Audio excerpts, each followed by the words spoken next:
మహోన్నతుడైన మా పరలోకపు ప్రియమైన తండ్రి, నీ పాద సన్నిధికి వస్తున్న ప్రభా, ఇదిగోనైనా నీ పక్షం నిలబడుతున్న నన్ను జ్ఞాపకం చేసుకో. నేను వట్టివాణి మట్టివాణి ప్రభా, నా వల్ల ఎవరికి ఎటువంటి ప్రయోజనం ఉంటుంది, కానీ మీరు మాట్లాడితే నా ప్రయోజనం ప్రభా. నన్ను నీ సిలువు చాటు మరుగుపరచు, నీ ప్రత్యక్షత సంఘాన్ని కనపరుచుకోమని సహాయం చేయి దేవా. నీ కృప చొప్పున, నీ వాత్సల్యత బాపులతో చొప్పున మమ్మల్ని కరుణించండి నాయన. నీ గొప్ప మహిమాన్వితమైనటువంటి ఆశీర్వాదం మాకును సంఘమునకు కూడి వచ్చిన బిడ్డలందరికీ దయచేయండి. మీరు మాత్రమే మహిమ ఘనత ప్రభావములు చేర్చుకోము. నీకే స్తుతులు స్తోత్రం చెల్లిస్తూ యేసుక్రీస్తు నామమున అడిగి వేడుతున్నాము తండ్రి, ఆమేన్. దయచేసి అందరూ కూర్చున్నాం. ప్రభువైన యేసుక్రీస్తు నామములో శుభములు. దేవుడు మిమ్మల్ని మీ కుటుంబాన్ని దీవించి ఆశీర్వదించుగాక. ఎవరైనా కొత్తగా వచ్చిన వారికి ఒకసారి లేచి నిలబడతారా? ఇదేనండి మొదటిసారి వచ్చారు అన్నవారు ఎవరైనా ఉంటే వినపడుతుందా? చివరి దాకా వినపడుతుంది. ఎవరైనా కొత్త వారు ఉంటే లేచి నిలబడతారా? మంచిది. అందరూ పాతవారు. దేవుడు మనందరిని దీవించి ఆశీర్వదించుగాక. దేవుడు నన్ను నడిపించిన పాఠ్య భాగము లూకా సువార్త 5వ అధ్యాయం 1వ వచనం నుండి 10వ వచనం వరకు నా పాఠ్య భాగం. ఇది ఒక అద్భుతం. ఈ అద్భుతాన్ని తన మహిమ కొరకు వాడుకున్న యేసయ్య. ఒక అద్భుతం యేసయ్య చేసాడు అంటే దాని వెనక ఆయన ఏమై ఉన్నాడో తన్ను తాను ప్రత్యక్షపరచుకోవడానికి కష్టపడుతున్నటువంటి విషయం. ఇక్కడ మనం చూస్తున్న ఈ పాఠ్య భాగంలో ప్రభుల వారు అనగా లూకా సువార్తికుడు స్పష్టంగా ఇక్కడ రాశారు. దీని మీదనే దైవజనులు రెవరెండ్ డాక్టర్ ఏడి మాస్లమణి గారు నడిపించిన ఆ పాట రాసింది ఈ అంశం మీదనే. ఎందుకంటే అక్కడ వారు అన్నారు 5వ వచనంలో, సీమోను ఏలినవాడా, రాత్రంతయు మేము ప్రయాసపడుతుంది కానీ మాకేమీ దొరకలేదు. రాత్రంతా ప్రయాసపడ్డమయ్యా, ఏమీ దొరకలేదు అని ఆయనతో చెప్పారు. ఆ మాట పట్టుకొని ఆయన రాశాడు, నడిపించు నా నామ. వాస్తవమే. ఆయన ఆ పదజాలాలు లేదా ఆ యొక్క విషయాలు మనం ఒకసారి ఆలోచన చేస్తే దైవజనులు రాసినటువంటి ఆ పాటలో ఈ రోజుకి ఆ పాట అద్భుతం. పాడని ప్రాంతం లేదు, పాడని సంఘం లేదు, తెలియని వారు లేరు. మీకు తెలుసో తెలీదో, చాలా మంది ట్రైన్స్లో అక్కడక్కడ వెళ్ళినప్పుడు ఈ పాట కలిపి ఖచ్చితంగా వారు పాడతారు.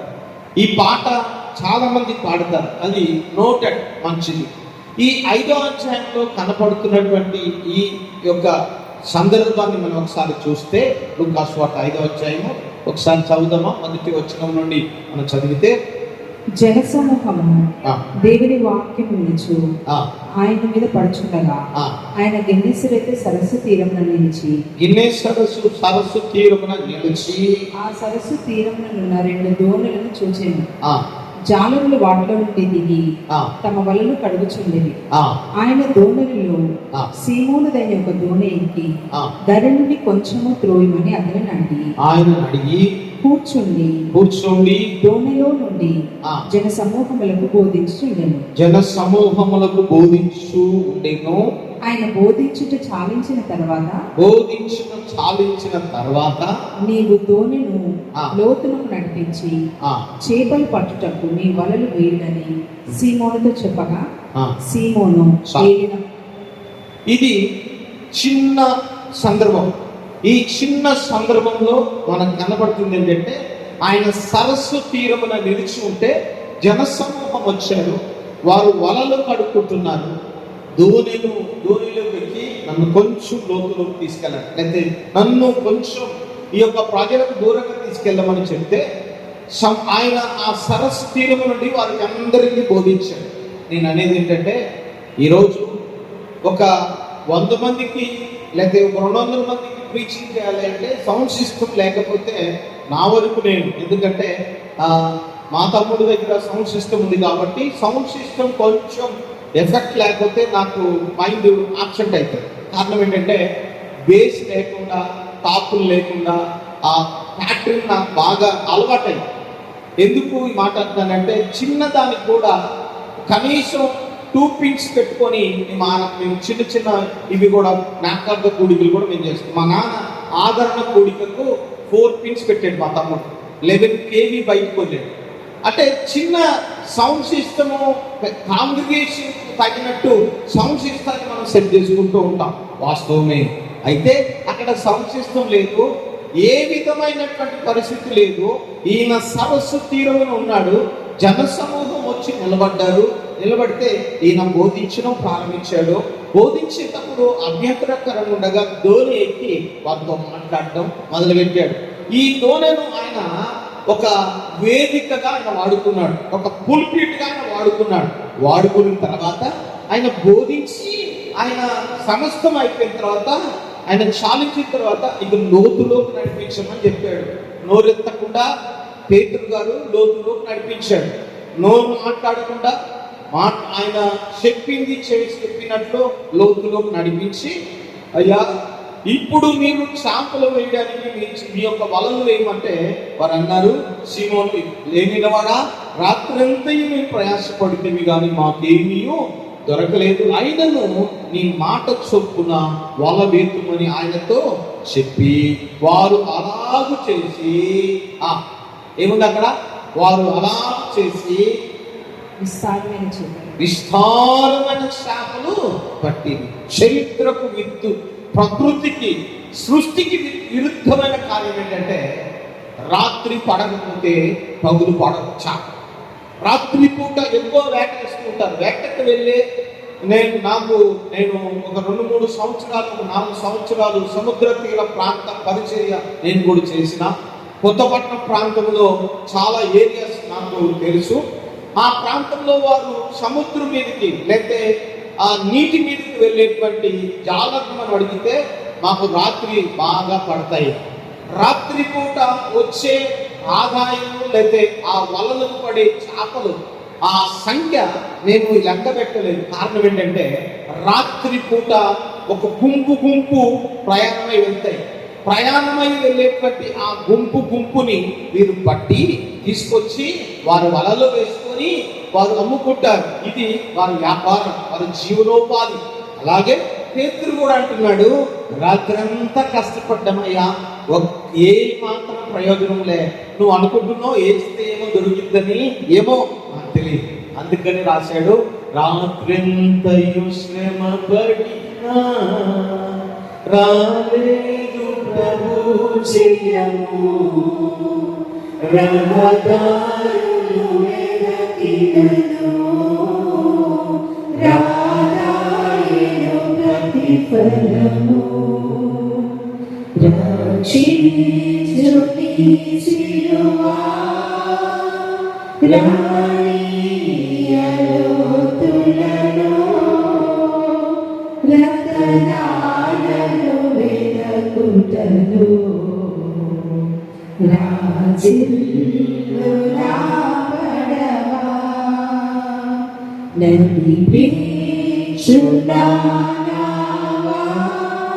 లోకములో ఆయన పొందుకున్న సమస్తము దాన్ని రాశాడు. తర్వాత దాన్ని చూడు అంటే, ఇక్కడ రాత్రంతా మేము ప్రయాసపడ్డాం ఏలినవాడా, మాకేమీ దొరకలేదు, ఆయనను నీ మాట చొప్పున మళ్ళీ వాకిస్తాం. ఇక్కడ జరిగిన సందర్భం ఏంటంటే, యేసయ్య ధోనిలోకి ఎక్కాడు. వినండి, యేసయ్య ధోనిలోకి ఎక్కాడు. ధోనిలోకి ఎక్కి బోధించడం ప్రారంభించాడు. బోధించడం ఎప్పుడైతే ప్రారంభించాడో ప్రభువుకి అది ఒక వేదిక లాగా తయారైంది. దేవుని బిడ్డలారా, సంగమా బిడ్డలారా, చాలా రోజుల నుంచి మీరు ప్రార్థన చేస్తూ ఉండొచ్చు, ప్రభువా ఈ పని ఎందుకు చేయవు, ఈ రక్షణ కార్యం ఎందుకు చేయవు, ఈ అద్భుతం ఎందుకు చేయవు. చాలా రోజుల నుండి ప్రభు దగ్గర నువ్వు కనిపెడుతూ ఉండొచ్చు. చాలా దినాలు నువ్వు చేస్తున్న ప్రార్థన అనుకుంటున్నావేమో దేవుడు ఆలకించట్లేదు, దేవుడు నా ప్రార్థన రిజెక్ట్ చేశాడు, లేకపోతే దేవుడికి నా ప్రార్థన ఇష్టముగా లేదు అనుకుంటున్నావేమో. ప్రభు ఆ ధోనిలోకి ఎక్కిన తర్వాత తెలిసింది, రాత్రి ఈ ధోనిలో ఒక్క చేప కూడా బలమైంది. నీ ఇంటిలో సమస్య ఏంటో నువ్వు చెప్పకపోయినా ఆయన తెలుసు. నీ కుటుంబంలో సమస్య ఏంటో నీ వ్యక్తిగత జీవితంలో నువ్వు ఎక్కడైతే నష్టపోయావో, ఎక్కడైతే కన్నీరు దాచి నిలబడిన చోటు నుండి ఒక్క అడుగు కూడా వేయలేక వేసారిపోయి ఇక నాకు ఎవరు లేవనుకుంటున్నటువంటి ఈ సమయంలో ప్రభుతున్నాడు, నేను సమస్తము ఎరుగుతున్నా. దేవునికి స్తోత్రం కలుగుగా. యేసుక్రీస్తు ప్రభువు ఒక సూచక్రియ చేశాడు అంటే దాని వెనక ఆయన మహిమను కనపరుచుకోవడం. యేసుక్రీస్తు ప్రభువు ఒక సూచక్రియ చేశాడు అంటే దాని ఆలోచన ఏంటంటే ఆయన ఎవరో ఈ భూమి మీద ప్రకటించుకోవడానికి నేను వాడుకోవడానికి ప్రభు ఇష్టపడుతున్నాడు. సీమోను పేతురుదైనటువంటి ఆ యొక్క దోణి ఎక్కాడు. ఆయన దానిని వేదికగా చేసుకున్నాడు. ప్రజలకు ఆయన బోధించిన తర్వాత కొంత వాక్యము అక్కడి నుంచి బయలు వెళ్ళిన తర్వాత ప్రభు అంటున్నాడు ఆయనతోటి లోతులోకి నడిపించన్నాడు. నోరెత్తకుండా నడిపించాడు. లోతులోకి నడిపించిన తర్వాత నువ్వు ఇప్పుడు వల వేయమని చెప్పాడు. ఆయన అన్నాడు, రాత్రంతా కష్టపడ్డానయ్యా, ఏ మాత్రం ప్రయోజనం లేదు, ఒక్క చేప కూడా పడలేదని ఆయన భాషలో, ఆయన లాంగ్వేజ్ ఆయన చెప్పాడు. వాస్తవమే, యేసుక్రీస్తు వారు నీతో ఉన్నాడనే విషయం నీకు తెలుసు. యేసుక్రీస్తు వారు నీతో గడుపుతున్నాడని నీకు తెలుసు. నీకు తెలిసిన నీవు అనుకుంటున్నావు, నన్ను పట్టించుకోవట్లే ప్రభు, నన్ను చూడట్లే ప్రభు, నన్ను నా విషయమై నా వైపు నన్ను ప్రభు చూడట్లేదని నువ్వు అనుకుంటున్నావేమో. ప్రభు నాకు చెప్పమనేది ఏంటంటే ప్రభుల వారిని అప్డేట్ చేయాల్సిన అవసరం లేదు. దేవునికి స్తోత్రం కలుగుతారు. సెల్ ఫోన్ దగ్గర ఉందండి. సెల్ ఫోన్ అప్డేట్ చేస్తేనే కొత్త వర్షన్ దాంట్లోకి వస్తుంది. అది ఇంకా మనకి ఉపయోగపడడానికి, లేకపోతే మనకి అది చాలా మంచిగా ఉపయోగపడడానికి అది ఉపయోగపడుతుంది. అప్డేట్ అయిన సెల్ ఫోన్ వర్షన్ ఎలా ఉంటుందంటే చాలా మంచిగా ఉపయోగపడుతుంది.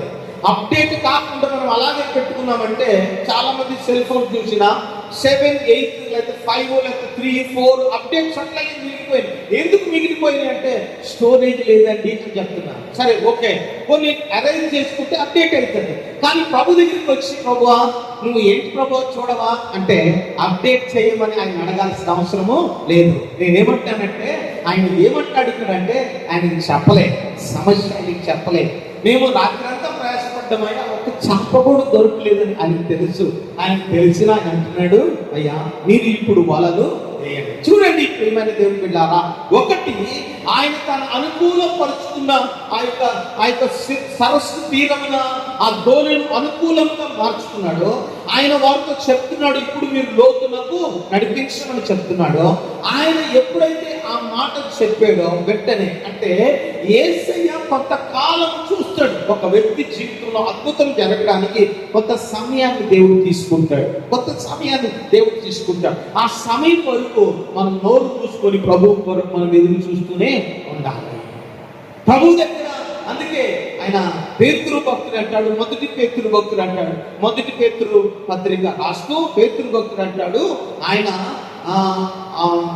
5వ అధ్యాయం, మొదటి పేతురు పత్రిక 5వ అధ్యాయము 6-7 వచనాలు మీరు చూస్తే, దేవుడు తగిన సమయమందు మిమ్మల్ని హెచ్చించినట్లు ఆయన బలిష్టమైన చేతి క్రింద దీన మనస్కులై ఉండి అంటే కింద ఉంది.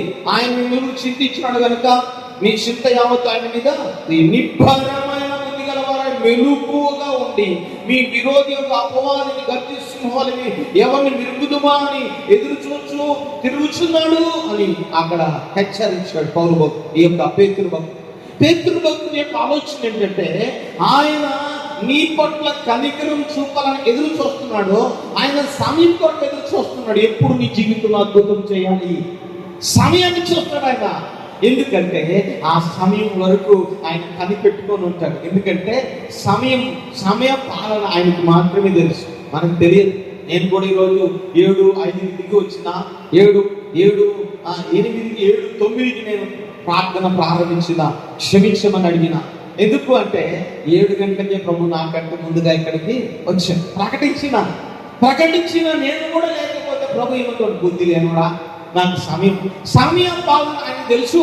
మనకంటే ముందుగా నీకు ఏమి జరగాలో, ఏమి సిద్ధపరచాలో ఖచ్చితంగా ప్రభుకి తగిన సమయమున నిన్ను జ్ఞాపకం చేసుకోవడానికి తెలుసు. తగిన సమయమున నిన్ను హెచ్చించడం తెలుసు. తగిన సమయమున నీ జీవితం ఇందాక పాట పాడే బిడ్డను, నిన్ను మాత్రమే నేను నమ్మాను. ఈ లోకంలో ఆయన మనం నమ్మితే, ఈ లోకంలో ఆయన మన కోసం చేసే ప్రతి అద్భుతం ఈ భూమి మీద ఎవడు మనల్ని ఆపడానికి వీలు లేదు. ఎందుకంటే నమ్మిన మన దేవుడు, మనం నమ్మికొచ్చిన దేవుడు ఈ భూమి మార్పు చెందిన ఆయన మారడం. ఎందుకంటే నీ కోసం ఎదురు చూస్తున్నాడు. తగిన సమయం కొరకు, నీ జీవితంలో తగిన సమయం కొరకు ప్రభు ఎదురు చూస్తున్నాడు. రెండోది మనం అక్కడ చూస్తే అక్కడ ఏముందంటే, ఆయన అద్భుతము చేయడానికి సమయం చూసి అంటాడు, ఇప్పుడు మీరు వలలు వేయండి. ఆయన తెలియదా రాత్రి పర్లేదు? ఆయన తెలియదా నీ కుటుంబంలో ఆర్థిక సమస్యలు ఉన్నాయి, నీ కుటుంబంలో ఈ పరిస్థితులు ఉన్నాయి? తెలియదా? తెలిసినా ఆయన ఏం చేస్తాడంటే, నువ్వు చెప్పింది చేయను. ఆయన దేవునికి స్తోత్రం కలుగుతాక. ప్రభుల వారికి మనం చెప్పకపోయినా కొన్ని సమయాల్లో, నేను చెప్తున్నా అంటే చాలా సమయాల్లో నేను కూడా చెప్పినా, ఈరోజు ఎందుకో ప్రభు అన్నాడు, నువ్వు చెప్పకపోయినా నీ పరిస్థితి ఏంటో నీ ఇంట్లో ఉన్న దేవునికి నీ సంద్రమం ముందు చూసిన తర్వాత ఏమి చేయాలో ఎలాగ చేయాలో ఆయనకి మాత్రమే తెలుసు. ఆయనకి మాత్రమే తెలుసు. నాకు తెలియదు, లేక నీకు తెలియదు, ఎవరికి తెలియదు. నేను ఎందుకో ఈ వర్తమానాన్ని బలవంతంగా ఈరోజు నేను మీకు ప్రకటిస్తున్నాను. తెలియదు, బలవంతంగా. వాస్తవం ఇది. నేను అనుకున్నది ఒకటి, నేను ప్రసంగం చేయాలనుకుంది ఒకటి. ఈ రోజు ఒక గంట ముందు లేదా రాత్రి మారింది ప్రసంగం. ఎందుకో ఏ కుటుంబం కొరకో, ఏ బిడ్డ కన్నీరు కాలుస్తుందో నాకు తెలియదు, ఏ బిడ్డ వినిపిస్తుందో నాకు తెలియదు, ఏ కుమారుడు వినిపిస్తాడో నాకు తెలియదు. ఇలా గుర్తుపెట్టుకో, నీ కన్నీటిని చూచిన దేవుడు అద్భుతం చేయడం దేవుడు ప్రారంభించాడు. నువ్వు చెప్పకపోయినా, నువ్వు ఆయనతో పంచుకోకపోయినా, ఒకవేళ నీవు మరచినా ఆయన కన్నీ తెలుసు. ఆయన అంటున్నాడు పేరు అంటున్నాడు, అయ్యా రాత్రంతా ప్రయాసపడ్డామయ్యా, అయినను నీ మాట చెప్పుకున్నా నేను వాళ్ళ వేదను అని రాత్రంతా ప్రయాసపడి. కానీ తెలుసా ఆయన చెప్పారా? చెప్పలే. ఆయన బిజీగా వాక్యం చెప్పుకున్నాడు, బిజీగా ప్రజలకు తాను ప్రత్యక్షపరుచుకున్నాడు, బిజీగా తను పని చేసుకున్నాడు. ఇక పాండిపోదాము లోపలికి అన్నాడు, లోపలికి పోయిన తర్వాత బలమేమంటున్నాడు. ఆయన కూర్చోబెట్టి చెప్పారా? ప్రభు రాత్రంతా కష్టపడ్డామని చెప్పలేదు. ఏమీ లేదు, మౌనంగా ఉన్నారు, పనులన్నీ జరుగుతున్నాయి. ఇప్పుడు వల వేయమంటే వెంటనే వాళ్ళు ఆయన చెప్పినట్లు చేయడమో మొదలుపెట్టారు. ఇక్కడ ప్రభు నీ ఇంట్లో ఉన్నప్పుడు ఆయన స్వరం వినడం నేర్చుకో. నీ జీవితంలో ఉన్నప్పుడు ఆయన స్వరం వినడం నేర్చుకో. ఆయన నీకు ఒక ప్రత్యక్షత ఇస్తాడు, ఆయన నీకు ఆలోచన ఇస్తాడు, నీకు ఒక ఆలోచన ప్రకారం నడిపించడానికి ప్రభు ఇష్టపడతాడు. ఇష్టపడినప్పుడు ఆ ఇష్టానికి నువ్వు అప్పగించుకుంటే పని చేసేవాడు ఆయన. ఇక్కడ రాత్రంతా ప్రయాసపడ్డాము, నీకు తెలియదు, చేపల గురించి నీకు తెలియదు. ఈ గిన్నెస్ సరస్సు తీరంలో, ఈ గిన్నెస్ సరస్సు ఈ యొక్క దీనిలో చేపలు ఎప్పుడు దొరుకుతాయి నీకు తెలియదు అని రిజల్ట్ అయిన ప్రభుని. వాళ్ళు చేపలు పట్టే వృత్తి కలిగిన వారు, చేపల మీద అవగాహన ఉన్నటువంటి సీమోను పేతురు, చేపలు ఏ సమయంలో పడతాయో వారికి మాత్రమే తెలుసు.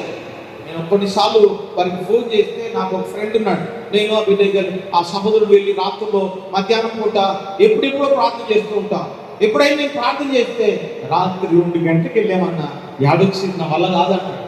ఎందుకంటే రాత్రుల్లో ఒకవేళ ఒకరు వెళ్ళి తిరుగుతుంటారంట సముద్రం మీద, గంటకు వెళ్ళి డ్యూటీలు మారుతూ ఉంటుందట. రాత్రి పూట ఏమైనా అలజడ వినపడిందంటే బోట్ వేసుకుని వెళ్ళిపోతారు. ఏ సమయమైనా 2 అవ్వచ్చు, 3 అవ్వచ్చు, 1 అవ్వచ్చు, 12 అవ్వచ్చు, ఏ సమయమైనా రాత్రి పూట అలజడ కనపడిందంటే ఒక పెద్ద అంటే ఇంత పెద్ద వల ఉంటుంది, 3 లక్షల వలే అప్పట్లోనే, పెద్ద వల అది. ఆ వలను లాగడానికి ఒక 10 మంది 20 మంది కావాలి. అటువంటి వలను వేస్తే లాగడం ఎలాగంటే పెద్ద గుంపులు పడతారు వాళ్ళు.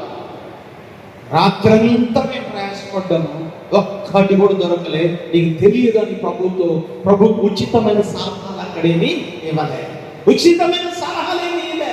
ప్రభుని కన్విన్స్ చేయడానికి ఇష్టపడలే. నీ మాట చొప్పున నేను చేస్తాను. దేవుని మాటలు నీ జీవితాల్లో అద్భుతం చేస్తాను. అందుకే 126వ కీర్తనలో 126వ కీర్తన 120 అక్కడ యెహోవా యందు నమ్మిక ఉంచువారు 120 కదలక నిత్యము యెహోవా యందు నమ్మిక వారు కదలక నిత్యం నిలుచు సీయోను కొండవలె నుండి కదలని అనుభవం. ప్రభువా, నీ మాట చొప్పున నేను వల వేస్తానయ్యా. నీ మాట తప్ప నాకు ఇంకొకేమీ లేదు. ప్రియమైన దేవుని బిడ్డలారా, ప్రభు కోరుకునేది ఏంటంటే దేవుని మాటలు నీలో పనిచేస్తున్నప్పుడు నీ స్పందన ఆయనకు అవసరం లే, నీ కోరిక ఆయనకు అవసరం లే, నీ ఉద్దేశం ఆయనకు అవసరం లే, నీ చిత్తమే జరుగును కాక. ప్రభువా, నేను నష్టపోయిన, నేను ఒకటి చెప్తా, నేను నష్టపోయినా పర్వాలేదు ప్రభువా, నీ చిత్తమే జరుగును కాక. నాకేమి లేకపోయినా పర్వాలేదు ప్రభువా, నీ చిత్తమే జరుగును కాక. యెహోవా యందు నమ్మిక ఉంచువారు కదలని అనుభవం అంటే ఆయన అద్భుతం చేస్తాడు, మనం చూస్తూ ఉండాలి. ఆయనకి మాత్రమే ఆయన వస్తాడు. పేతురు చేసినదే, పేతురుకి అది అలవాటైంది. ఆయన మాటలు విన్న పేతురు జీవితము ఒక ప్లాట్ఫామ్ అయింది. పేతురు గారు అంటున్నాడు, మేము రాత్రంతా ప్రయాసపడ్డాము కానీ నీ మాట చొప్పున వల వేదుము. దేవుడు అది కోరుకుంటున్నాడు. నీ జీవితంలో ఆయన మాట యొక్క ప్రభావము ఎంతవరకు తీసుకొని వస్తుంది, ఎంతవరకు కార్యసిద్ధి చేస్తుంది, ఎంతవరకు అద్భుతము చేయడానికి ఆయన మాటల యందు నువ్వు నమ్మిక ఉంచి వాగ్దానములెత్తి ప్రార్థన చేసే బిడ్డ కావాలి. గుర్తుపెట్టుకో, ప్రార్థన చేసే విశ్వాసి కావాలి. ప్రార్థనలో సంపూర్ణతలోనికి నడిపించగలిగిన విశ్వాసి కావాలండి. దేవునికి నమ్మడం ఒక ఎత్తు అయితే, నమ్మిన బిడ్డ దేవుని దగ్గరికి వచ్చి ఒకవేళ నువ్వేం పంచుకోకపోయినా కన్నీరు కారుకోవా, నువ్వు జ్ఞాపకం చేసుకోయ్యా, అయ్యా నువ్వు ఒకసారి దర్శించయ్యా. ప్రియమైన దేవుని బిడ్డలారా, ఆయన దాటిపోయేవాడు కాదు. ఈ అద్భుతము ప్రభు ఎందుకు చేశాడు అంటే అక్కడ శిష్యులను తన వైపునకు ఆకర్షించుకోవడానికి ఇష్టపడ్డాడు. ఒక అద్భుతం ప్రభు చేశాడంటే, ఒక సూచక్రియ ప్రభు చేశాడంటే, నీ ఇంట్లో నీకు అసాధ్యమైనది నీ జీవితంలో ఏదైనా ఒకటి ఉంది అంటే, నీకు కుదరని విషయం ఏదైనా ఉందంటే ప్రభు అద్భుతం చేయడానికి సిద్ధంగా ఉన్నాడు. ఎందుకంటే దాని వలన తను ఎవరు ప్రత్యక్షపరచుకోవడానికి ఇష్టపడుతున్న యేసయ్య అద్భుతము. ఇక్కడ కుదరని విషయం, ఇది అర్థము కాని విషయం, ఇది అస్సలు అవగాహన లేనిది, సృష్టికి విరుద్ధమైనది, ప్రకృతికి విరుద్ధమైనది. చేపల బట్టి ఒకవేళ మనం ఈరోజు పేతురు భక్తులు నిలబెట్టి ఏమండి ఏంటి పరిస్థితి, పగులు పోటు పట్టారు కదా, ఏంటి పరిస్థితి అంటే పగులు పోటు మేము ఎప్పుడు పట్టలేదండి అని సాక్ష్యం ఇస్తారు. ఇది అసాధ్యం అని వారు ఖచ్చితంగా చెప్తారు. ఇది అసాధ్యము, ఇది కుదరదు అని ఖచ్చితంగా చెప్తారు. ఆ కుదరని దాన్ని ప్రభుత్వానికి అనుకూలంగా మార్చుకున్న అద్భుతమైన నీ జీవితంలో అసాధ్యమే కావచ్చు, కుదరనిదే కావచ్చు, ఈ పరిస్థితులు దాటి ఇది నా వల్ల కాదు ప్రభు అనుకోవచ్చు, కానీ దేవునికి అసాధ్యమైనది ఏది లేదు. దేవునికి అసాధ్యమైనది ఏది లేదు. నేను చెప్పేది ఏంటంటే ప్రభువుకి అప్డేట్ చేయాల్సిన అవసరం లేదు. ఆయన తన్ను తాను మనకి ఏదైతే అవసరమో, ఏదైతే కావాలో అంతకంటే గొప్పగా ఆలోచన చేయన అద్భుతమైన దేవుని కుమారుడు, అద్భుతమైన దేవుని కుమారుడు. అందుకని ఆయన అంటున్నాడు, లోతులోకి నడిపించాడు. మూడోది ఆయన మనం చూస్తే ఆయన చెప్పినట్లు వారు చేసి విస్తారమైన, మీరు 5వ వచనం 6వ వచనం ఒకసారి చదువుతారా? సీమోను ఏలినవాడా, రాత్రంతయు మేము ప్రయాసపడితిమి గాని మాకేమీ దొరకలేదు. ఆయనను నీ మాట చొప్పున వలలు వేతులని ఆయనతో చెప్పాను. వారు అలాగూ చేసి విస్తారమైన చేపలు పట్టిరి. అందుచేత వారి వలలు పిగిలిపోవచ్చుండగా వారు వేరొక దోణిలో నున్న తమ పాలివారు వచ్చి తమకు సహాయం చేయవలనని వారికి సంజ్ఞలు చేసిరి. వారు వచ్చి 2 దోణలు మునుగునట్లు నింపిరి. నీళ్లు మునుగునట్లు నింపిరి. 2 దోణెలు. ఒక్క దోణి రాత్రంతా కష్టపడితే ఒక్క చేప పడలే. బహుశా దేవుడి సృష్టికి ఆజ్ఞాపించాడు, రేపు ఉదయం నా కుమారుడు వస్తాడు, ఒక్క చేప కూడా పడకూడదు. అసాధ్యం అండి. రాత్రి పడని చేపలు బొమ్మలు పట్టడం అంటే అసాధ్యం. ఇది సముద్ర లేకపోతే నదిలో ఉన్న చేపలు లేక వేట ఆడే వాళ్ళని మీరు ఖచ్చితంగా అడగండి, రాత్రి పడకపోతే అస్సలు పగులు పడదు. సృష్టికి విరుద్ధమైన కార్యం నీ జీవితంలో అనుకుంటున్నామేమో, ఇది కుదరదని కాదు. ప్రభువుకు తెలుసు. నీ జీవితంలో అద్భుతం చేస్తే నువ్వు మాత్రమే కాదు నువ్వు పక్కన గురించి కూడా చెప్తావని కూడా ఆయనకి తెలుసు. నీ ఇంటిలో అద్భుతం చేసిన దేవుడు, నీ ఇంటిలో అద్భుతం చేయడానికి ఇష్టపడిన దేవుడు తన మహిమను ఈ భూమి మీద ప్రకటించుకోవడానికి ఇష్టపడిన అద్భుతమైన సంఖ్యలు చేసి, అయ్యా రండి, ఇదిగో ఈ దోణి నిండిపోతుంది, మీ దోణి కూడా నింపుదాం రండి అని పిలిస్తే ఆ దోణి కూడా అంటే శాపలు అప్పటికి ఎక్కడ దాక్కున్నాయో తెలియదు. దేవుని మాట చొప్పున, ప్రభువు మాట చొప్పున దోణిలోకి వచ్చి లేకపోతే వలలోనికి వచ్చి చేపలు పడ్డానికి ఆయన సృష్టిని శాసించగలిగిన అద్భుతమైన, నీకు అసాధ్యమైనది కావచ్చు, నీ జీవితంలో ఇది జరగదు అని అనిపించుకోవచ్చు. ఒకటే నేను జ్ఞాపకం చేసే, అక్కడ ఏమన్నాడంటే కీర్తనకారుడు ఆ పాట రాస్తూ, మేము అక్కడ మీరు చూస్తే రాత్రంతా మేము శ్రద్ధపడ్డాము అని నడిపించుకున్న ఆ పాటలోని విషయం మీరు చూస్తే ఆయన రాసినటువంటి ఆ యొక్క పదజాలాల్లో అయ్యా సమస్తమును అంటే లోక నటన సమస్తమును విడిచిపెట్టి ఒకసారి ఆ వచ్చిన విషయాలు అక్కడ జ్ఞాపకం చేశారు. చాలా మంచి విషయాలు. ఎందుకు నేను ఈ మాటలు జ్ఞాపకం చేస్తున్నట్టే, వాస్తవమే మనము దేవుని వైపు చూసినప్పుడు మనుషుల వైపు చూసి లేదా లోకం వైపు చూసి మనము విసిగి వేసారిపోకూడదు.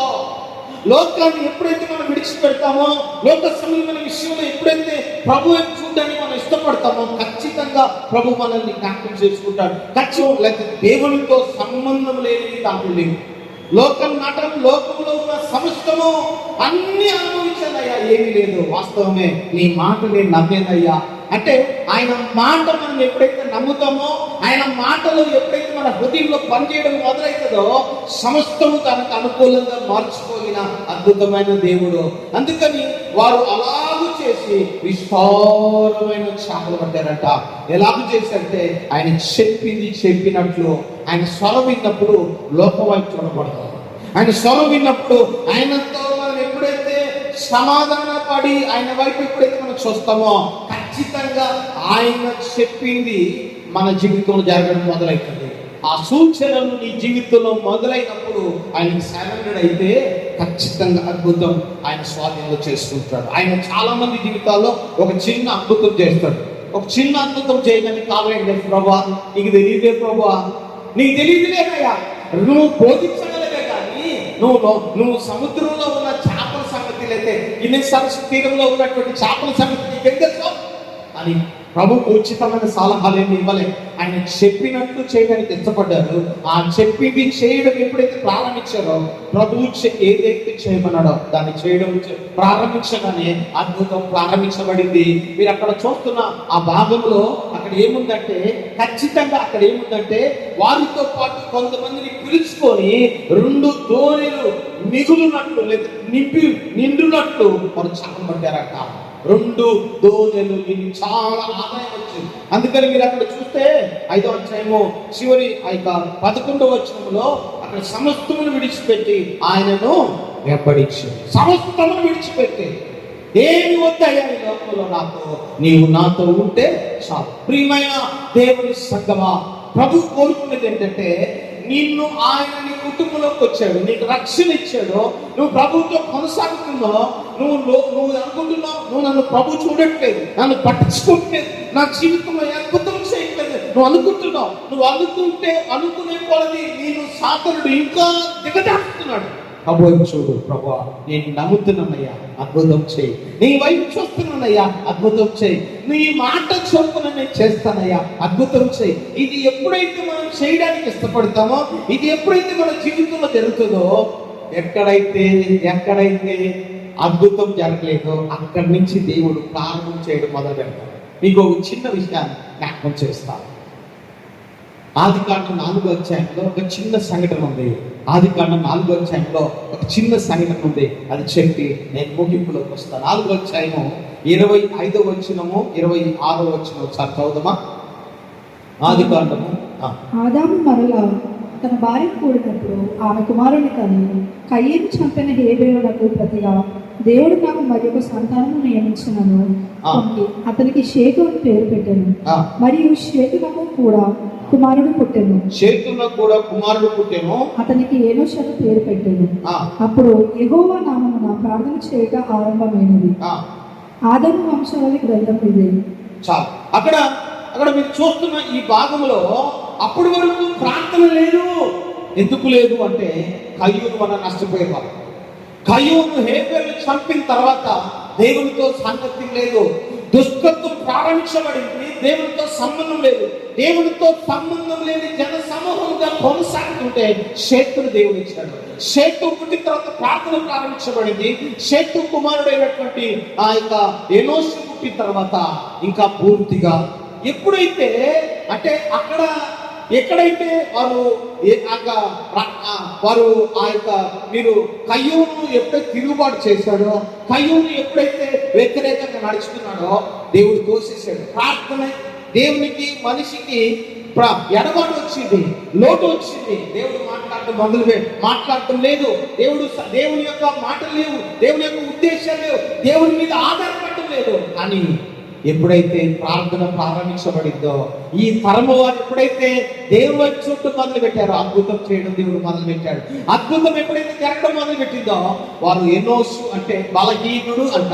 అర్థం ఏంటంటే బలహీనుడు అంట. బలహీనుడు ఆయన దేవునితో సమాధాన పడినప్పుడు, దేవుని దగ్గరికి వచ్చి ప్రభు దగ్గర ప్రార్థించినప్పుడు, ప్రార్థన మొదలు పెట్టినప్పుడు ఆ తరాన్ని దేవుడు అన్నాడు, ఇది నా కుటుంబం, ఇది నా సంతతి అని ముద్రేసుకున్నట్టే. వాస్తవమే.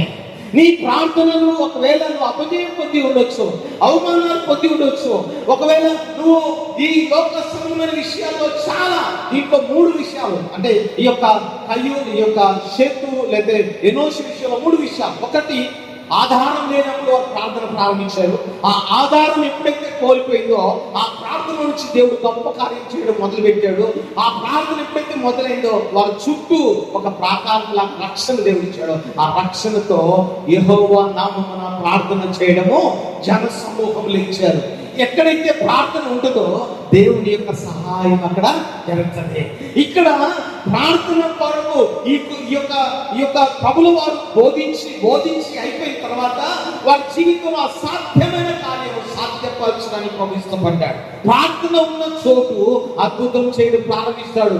ప్రార్థన ఎక్కడైతే ఉండదో గుర్తు పెట్టుకోండి, ప్రార్థన ఎక్కడైతే ఉండదో అక్కడ ఖచ్చితంగా తిరస్కారం ఉంటుంది, అక్కడ ఖచ్చితంగా అవమానాలు ఉంటాయి. ఎదుటి మనిషిని మనం కించపరిచి మాట్లాడతాం, ఎదుటి మనిషిని అపవిత్రంగా మాట్లాడతాం, ఎదుటి మనిషిని ఎగతాళి చేస్తాం, ఎదుటి దుష్టుల సాంగత్యం మనము చేస్తాం. ప్రార్థన చేసే వ్యక్తి అంటే సాతాను భయమంట. ప్రార్థన చేసే వ్యక్తి అంటే సాతాను భయమంట. ఎక్కడైతే అపజయాలు ఉన్నాయో, ఎక్కడైతే అవమానాలు ఉన్నాయో అక్కడ ప్రార్థన చేయండి, దేవుడు కార్యం చేయడము మొదలు పెడతాడు. ఇక్కడ దేవుడు తన సంతతి అని ముద్ర వేసుకోవడానికి ఇష్టపడ్డాడు. ఇక్కడ కూడా పేతురుని తన సంతతి లేకపోతే తనకు ఉపయోగపడేలాగా దేవుడు చేసుకున్నాడు. అద్భుతం చేశాడు. వెంటనే పేతురు అన్ని విడిచిపెట్టి ప్రభువుతో వెంబడించడానికి ఆయన ఇష్టపడ్డాడు. మీరు అక్కడ చూస్తున్న ఆ పాఠ్య భాగంలో ప్రభువుకి ఏది చెప్పలే, ఆయన చెప్పింది మీరు చేశారంతే. ఆయన ఏమైతే చెప్పారో ఆయన నీతో ఉన్నాడు. నీతో ఉన్న దేవుని నువ్వు గ్రహించి, ప్రభువా నీ మాట నేను వింటానయ్యా, నీ కొరకునే బ్రతుకుతానయ్యా, నువ్వు చెప్పినట్లు నేను నడుచుకుంటానయ్యా. ఇది కానీ నువ్వు కానీ ప్రభుతో నువ్వు పంచుకోగలిగితే, ఇది కానీ ప్రభుతో నీవు ప్రార్థన చేయగలిగితే, నీ జీవితంలో ప్రార్థన ప్రారంభించబడితే ఇంతకు ముందు లేని సహాయము, ఇంతకు ముందు లేని నీరు లేని అనగా ఎడారి జీవితాలు నీటి బొగ్గలను దేవుడు పుట్టిస్తాడు. అద్భుతం చేయడం దేవుడు ప్రారంభిస్తాడు. ఎందుకంటే యెహోవా నామమున ప్రార్థన చేయడం, ఆయన మీద ఆధారపడినప్పుడు రక్షణ ఇస్తాడు, అద్భుతమైన చేస్తాడు. ఆయన మన కొరకు చేస్తున్న ప్రతి అద్భుతాన్ని ఆయన మన కళ్ళు ఎదుట అద్భుతాన్ని దేవుడు చేస్తాడు. ప్రియమైన దేవుని బిడ్డలారా, ఈ సూచక్రియ వల్ల నేను బోధించాలనుకుంది దేవుడు నాకు నేర్పించింది ఏంటంటే, ఆయన దాన్ని వేదికగా చేసుకున్నాడు. దోణెను అదే దోణిలో అద్భుతం చేయడము ప్రారంభించాడు. మీ జీవితంలో ఒకవేళ ఈ రోజు వరకు ఆయన ఏ ఏ విధమైన అద్భుతం లేక నువ్వు నడుస్తున్నావో ప్రభు అంటున్నాడు, నాయన నేను దీవిస్తానయ్యా, నేను నిన్ను చూస్తూ ఉన్నా, నీకు అద్భుతం చేయడానికి ఇష్టపడుతున్నా, నువ్వు నాకు లొంగుతావా, నువ్వు నా మాట వింటావా? నువ్వు నా మాట వింటే లోకాన్ని విడిచిపెట్టు, నువ్వు నా మాట వింటే లోకం వైపు చూడొద్దు, మనుషుల వైపు చూడొద్దు, నా వైపు మాత్రమే నీవు చూడు. దేవుని వైపు చూడటం నేర్చుకున్న వ్యక్తి ఎనోషు అంటాడు. దేవుని వైపు చూడటం మొదలుపెట్టిన వ్యక్తి ప్రార్థన ప్రారంభించబడుతుంది. దేవుని వైపు చూసిన వ్యక్తి అద్భుతం దేవుడు ప్రారంభిస్తాడు. అద్భుతం జరిగిన తర్వాత ప్రభు ఏమంటాడంటే, ఇది నాది అని ప్రకటించుకుంటాడు ప్రభు. అది ఆయన ఉద్దేశం. ఆయన కుటుంబం నీది, ఆయన అద్భుతం నీ ద్వారా లోకానికి ప్రకటించుకోవాలి. నీ ద్వారా లోకంలో ఉన్న అన్ని తన స్వాధీనంలో తెలుసుకోవాలని ఇష్టపడుతున్నాడు. అదే విషయాన్ని ప్రభు ఇక్కడ జ్ఞాపకం చేస్తున్నాడు. నీ కుటుంబంలో అట్టి అద్భుతం చేయడానికి ప్రభు ఇష్టపడతావు. నువ్వు ఇష్టపడితే ఒక్కసారి కళ్ళ ఉంచి, ప్రభు నీ కొరకు నేను పని చేస్తానయ్యా అని జ్ఞాపకం చేసుకో.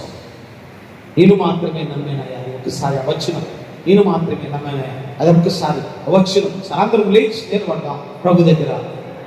ఆ పాట అందరూ వస్తే అందరూ పాడండి, రాకపోతే లిరిక్ ఉంది యూట్యూబ్లో తీసుకొని పాడండి. నేను మాత్రమే నమ్మేనయ్యా, అందరూ పాడదాం. మోకరించగలిగిన బిడ్డలు మోకరించాలి. దేవుడు అద్భుతం చేయడానికి ఇష్టపడుతున్నాడు. ప్రియమైన దేవుని బిడ్డలారా, నేను చాలా ఈ విషయంలో చాలా టచ్ అయిపోయి దేవుడు తాకాడు, పుట్టాడు. అద్భుతం చేయడానికి ఇష్టపడుతున్నాడు.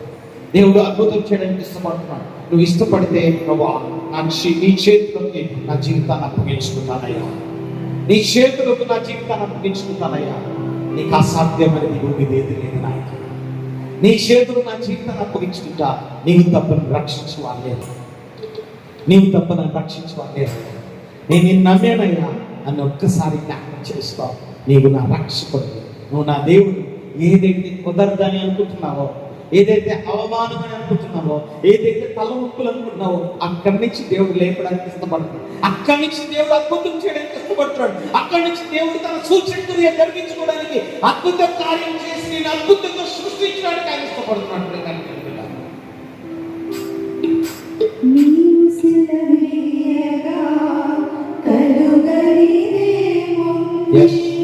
వాక్కును పంపగా జరుగుతది ఉంది, నీవు సెలవీయగా కలుగైతే ఉంది.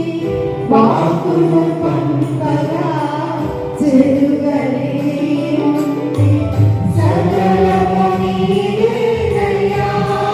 శ్రీమంతుడా స్తుతిని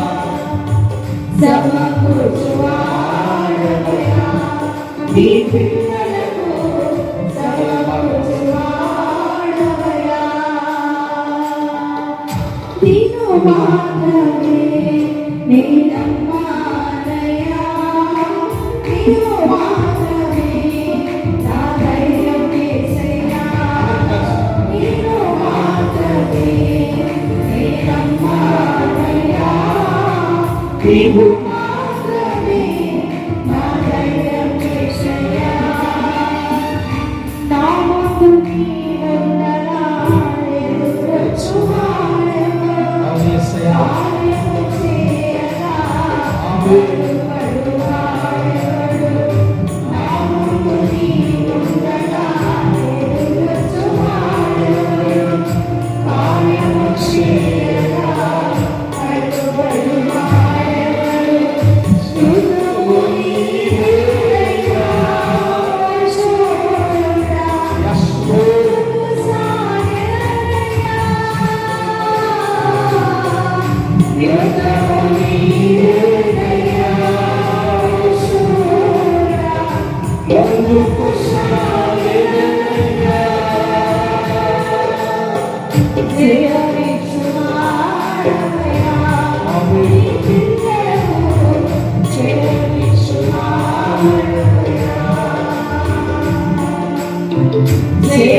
జగమిచ్చువాడవయ్యా, నీ పిల్లలకు జగమిచ్చువాడవయ్యా.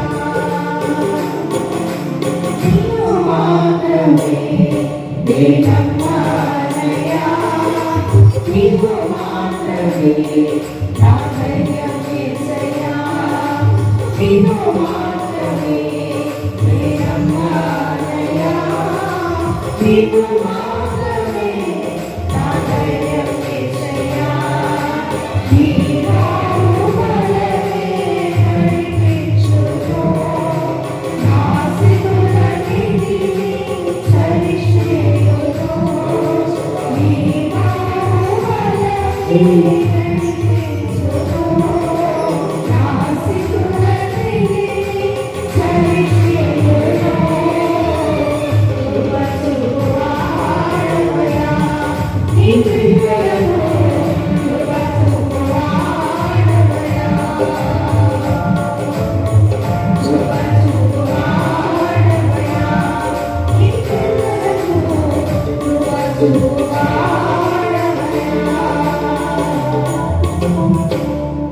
మహోన్నతుడైన మా పరలోకపు ప్రియమైన తండ్రి, సమకూర్చువాడు, బలమిచ్చువాడు, కృప చూపువాడు నీవే దేవా. సంఘము నీది నాయన. నువ్వు ప్రకటించమన్న విషయం నేను ప్రకటించాను. ఏ కుటుంబములో అయితే అసాధ్యమైన కార్యాలు ఉన్నాయి, ఏ బిడ్డల జీవితాలు అవి కుదరదనుకుంటున్నారో, యేసు నామములో తిరిగి కట్టబడును గాక, తిరిగి ఆశీర్వాదకరంగా మార్చబడును గాక ప్రభువా. Yes Lord, yes Lord. యేసు నామములో అన్నీ తిరిగి నిర్మించబడును గాక ప్రభువా. ఈ గొప్ప అభిషేకము, ఈ గొప్ప కార్యములు బిడ్డల జీవితాల్లో అద్భుతము జరగను గాక ప్రభువా. నువ్వు చూచుచున్న దేవుడు నాయన, నేను చెప్పకపోయినా చూస్తున్న దేవుడు. మేము మా జీవితం అనుభవిస్తున్న ప్రతి కన్నీటిని, ప్రతి నాయన శ్రమను, వేదనను చూస్తున్న అద్భుతమైన దేవుడు ప్రభా. ఎంతమంది జీవితాల్లో కన్నీరున్నాయో, ఎంతమంది జీవితాల్లో వేదన ఉన్నాయో, ఎంతమంది జీవితాల్లో అసాధ్యము కుదరదు అంటున్నారు. యేసు నామములో అద్భుతము జరుగును గాక ప్రభా. యేసు నామములో అద్భుతము జరుగును గాక ప్రభా. యేసు నామములో నీ పునరుద్ధానపు శక్తి బిడ్డల మీద యేసు నామములో పనిచేయను గాక ప్రభా. ఉద్యోగాల విషయంలో, కుటుంబ విషయాల్లో, ఆర్థిక విషయాల్లో, నాయన బిడ్డల రక్షణ విషయంలో యేసు నామములో అద్భుతము జరుగును గాక. అసాధ్యమైన కార్యంలో సాధ్యపరచని కృప కొరకు సమకూర్చువాడని నమ్మి కృతజ్ఞతలు చెల్లిస్తున్నా. బలమునిచ్చి వాడని కృతజ్ఞతలు చెల్లిస్తున్నా. బిడ్డల జీవితాల్లో గొప్ప కార్యాలు చేయు దేవుడు అని చేయి పట్టకు నడిపించడానికి ఇష్టపడినందుకు నీకు మహిమ. యేసు నామమునకే మహిమ, ఘనత, ప్రభావములు చెల్లుగా. ప్రభా, ఆ కన్నీటి చూచిన నీవు, శ్రమను చూచిన నీవు, నేను ఉన్నాను బిడ్డ అని చెప్పడానికి ఇష్టపడుతున్నావయ్యా. నీ పొద్దున చాలా మందిని కొడుతున్నారయ్యా, చాలా మందిని తాగుతున్నారయ్యా, చాలా మందితో నువ్వు అద్భుతము ప్రారంభించావు.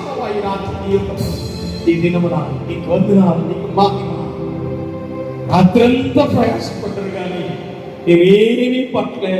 ఈ బిడ్డలు ఇప్పటి వరకు ఎన్నో ప్రయాసం చేశారు కానీ ఇక్కడ నుంచి అద్భుతములు జరుగును గాక, సూచక్రియలు జరుగును గాక.